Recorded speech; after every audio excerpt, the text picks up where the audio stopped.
The 13th Hour by Jade Ring. In retrospect, this is all that damn book's fault. How many times must we go over this? My story isn't going to change. Yes, I know that a pony with my history is certain to raise suspicions when something like this occurs, but I tell you once again, I'm innocent of these crimes you've charged me with. My hooves are clean. What occurred in that library was all Princess Twilight's doing. You have to believe me. Fine. If we must go over it again, then we must. As I've already told you, I was with my mentor and teacher early today in the library of Camelot Castle.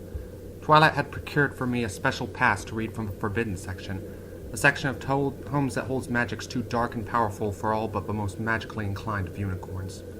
When I pressed Twilight for exactly why she had chosen this as her next friendship lesson, her response only caused me more confusion. Because you might be the first one who can actually help me do it. The intense look in my teacher's eyes halted any further questioning on my part for the time being. We pored over the arcane text in the Forbidden section for what felt like hours. I read about spells and possibilities that I'd only dreamed of. Did you know there's a hex in there to return youth to the elderly? Another book is just one long mathematical equation that allows one to create life from the lifeless. I recall one book in particular that had sketches that seemed to depict beings whose images made my head hurt if I tried to comprehend them for too long. Twilight's frustrated groan made me look up sharply from my current reading. The Alicorn Princess was making her way towards the huge main shelf, tossing books every which way, barely looking at the covers. She was visibly frustrated, more so than I'd ever seen her before. She was doggedly in pursuit of some goal that escaped me for the time being. I closed the book of sketches and reached for the next one in my pile. Even now I recall the title with crystal clarity. De Vermis Mysterios. I read the title aloud, and Twilight was by my side in an instant, babbling excitedly about what I'd found. It became rather obvious that the old book was the one she had been searching for. Her magic snatched it from my grasp, and she began talking rapidly about the history of the book. About some pony named Ludwig Prance and his forays into the darker side of magic. The way she told it, she'd be in a filly the first time she'd snuck into the Forbidden section. She'd found De Vermis Mysterious and had burned an entire night lost in its pages. It was within that she had discovered an idea that had set a blazing inferno in her brain, one that had not tempted in all of the passing years. The 13th Hour. I remember the almost manic glint in her eyes when she passed the book back to me, now opened on the source of her obsessions. 13th Hour, as Prance wrote, was a concept he had stumbled upon while researching methods to get more time to study during the day. His writings referred to an hour hidden between the stroke of midnight and 1, a secret sort of pocket dimension that only a certain few were able to perceive. One's physical being was left behind, but one's mind became privy to a whole new layer of existence. In the realm of the 13th Hour, time itself ceased to be. Using his newfound access to this hidden world, Prance was able to advance his mastery of the magical arts by leaps and bounds. I remember the bitter smile on Twilight's face as she voiced her conclusion that Prance could possibly have exceeded Starswirl himself. Had a mob of villagers, convinced Prance was a necromancer, not burst into his home, dragged him out, and burned him at the stake. Twilight's intensity had begun to frighten me by then. I think she could sense it, and she tried to calm me down. She told me that she had known how to access the hour for years. It was only fear of the unknown that had held her back. Suddenly, Twilight's reasoning for bringing me along became clear. She wanted me to cast a spell on her that would allow her to speak to me while her essence accessed the 13th Hour. That way, I could record her findings and, if necessary, help her if she was unable to pull herself back. I wanted to refuse her, but I found my tongue would not voice my fears. I owed everything to Twilight. Who was I to deny her request? Who was I, when this was something that had consumed her for years? I agreed. Celestia, forgive me. I agreed. She settled herself into one of the plain wooden chairs and lit several candles so that I would be able to see what I was writing. The sun had long since sunk, and the Forbidden section was now as dark, cold, and foreboding as any dungeon would be. The candles created dancing shadows on the wall, momentary faces in the darkness that seemed to leer at us and urge us on. At Twilight's guiding, I carefully cast the consciousness spell on her. She shivered as the magic settled over her like a shroud and offered me a reassuring smile. I did my best to return it. but I imagine it must have looked more like a grimace. I watched as she examined the pages of the book and lit her own horn. I watched as her familiar purple magic flowed down her horn and coated her entire body. The violet aura began to get dim, and I saw a faraway look in her eyes. They glazed over, or like she was falling into a deep sleep. Still, they remained wide open. How I wish now that they had simply closed. Sorry. She began talking then. What? Did I take notes? Of course I did. No, I don't have them. Where'd I be keeping them? You found me in the forbidden section and dragged me straight here, didn't you? Did I have time to stash them somewhere while I lay on the floor, sobbing and screaming at what I had just witnessed? Do you think I have the book as well? Go back to the library and check the shelf. I'll bet you'll find it still there, untouched and smoothly clean, not touched by either dust or by soot. Yes, I remember what she said. Do you really want to know? Maybe if I tell you, you'll understand.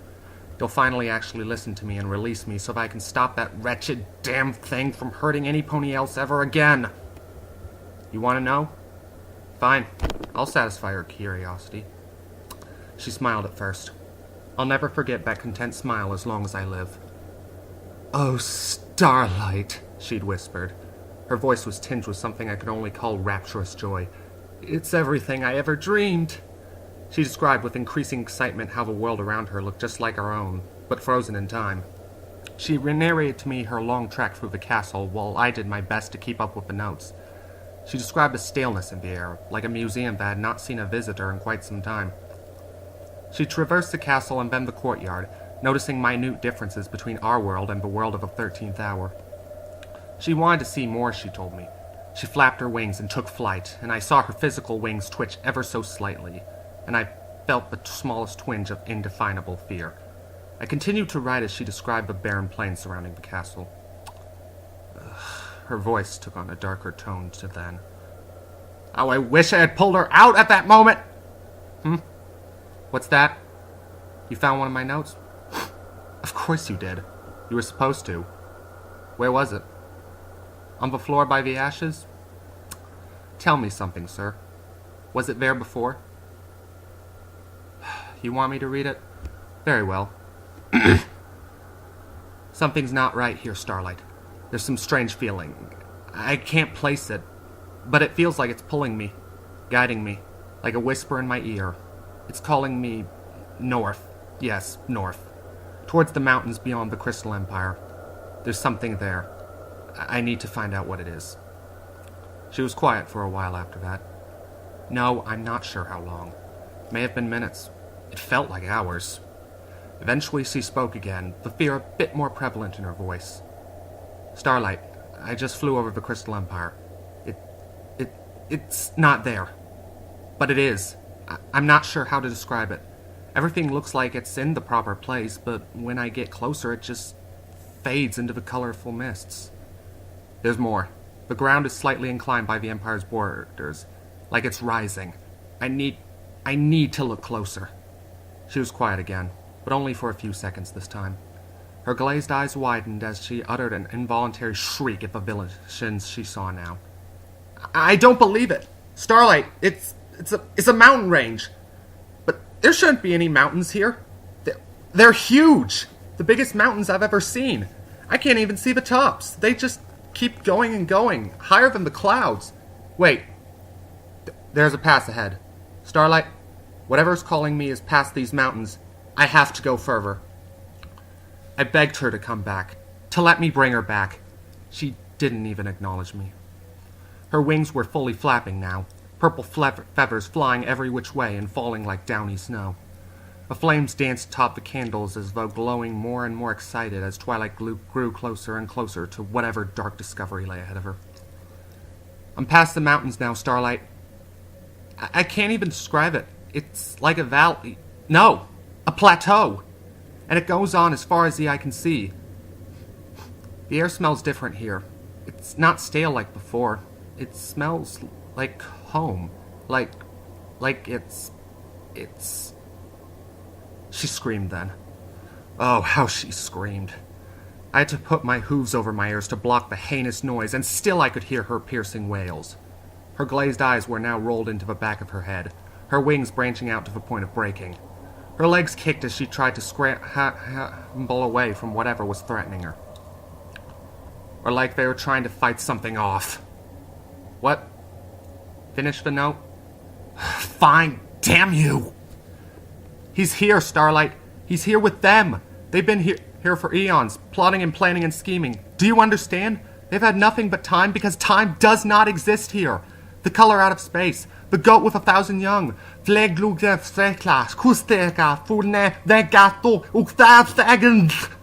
spoke more in that hideous burbling language, but I couldn't follow. That was the last thing I could find her out clearly. Finally, she stopped and began to sob. I was so wrong, Starlight. All these years, and I was so wrong. I'm so sorry. I'm sorry I won't see you again. They're all around me now. These hellish legions. And something else. No. You stay away from me. Get away! Get away! Get away! She spasmed for a moment, like an electrical current was going through her. And then she was still. She slumped over in the chair. Her falling wings knocked against one of the candles and it fell to the floor. The old chair she sat in went up quickly, and my mentor and friend was soon lost in flames that hungrily consumed flesh and wood alike. I wish I could say I tried to save her, but I was already where you found me, curled on the floor, nearly out of my mind. I'll say it again. I did not kill Twilight Sparkle, but I may as well have. I'm sorry. I'm so sorry.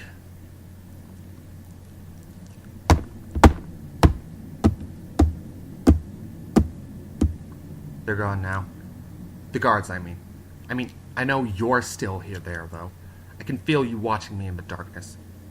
You know I left something out, don't you? I had to. If I told them, they'd call me mad and lock me away before I can finish what must be done. I have to get back to the library. I have to find that cursed book and find a way to finish what the flames could not. Why? Don't you understand? Those mountains Twilight saw, and the hideous thing that lurked behind them. They're moving. Slowly, so very slowly, but they are moving still. The incline at the boundary of the Crystal Empire is the giveaway.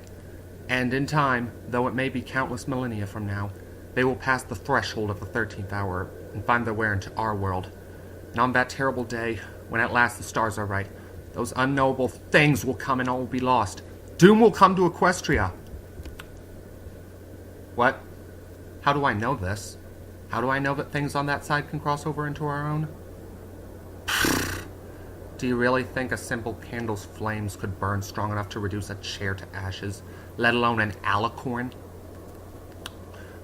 When Twilight had collapsed, I'd reached a hove out for her. I called her name over and over again. Twilight! I cried. Twilight! Twilight! Her head hauled horribly then, and her eyes found mine. But they were no longer her eyes. They blazed with hate and wicked intelligence, with the malevolent wisdom of the ages. The mouth that was no longer my friend's fell open and hung limply before the jaw was again retracted. I could see the tongue that's swirling inside her, the mouth. It twirled in rapid circles like I was trying to remember its purpose. It spoke to me. That thing in Twilight's body. A single sentence in a cracked, ageless voice. The thing's breath was rank and cold, like the air in a long-sealed mausoleum. It smiled then, and I saw the legs that had last been used fruitlessly to ward off evil from another world beginning to work back and forth like the mouth of the thing, and I acted without thinking. My magic grabbed every candle in that room and increased their blaze 100-fold. I focused the inferno on the thing in the chair, and it screamed as it burned. It screamed and flailed and glared at me with murderous wanton hate. It glared at me until the eyes were but ashes and soot. They can never know that, though. They would never believe me. They could never handle the words of a thing as it rapidly relearned how to use a mortal mouth. They could never imagine the idea of one who had escaped into his greatest discovery when his mortal form was taken and burned generations ago, finding a window back into the world that he so hated and despised. They will never hear the words I heard the thing speak, in the voice not of a princess of friendship, but in the mold-encrusted tones of a sorcerer once known as Ludwig Prance. The words that will haunt my sleep until my dying day. You fool. Twilight Sparkle is dead.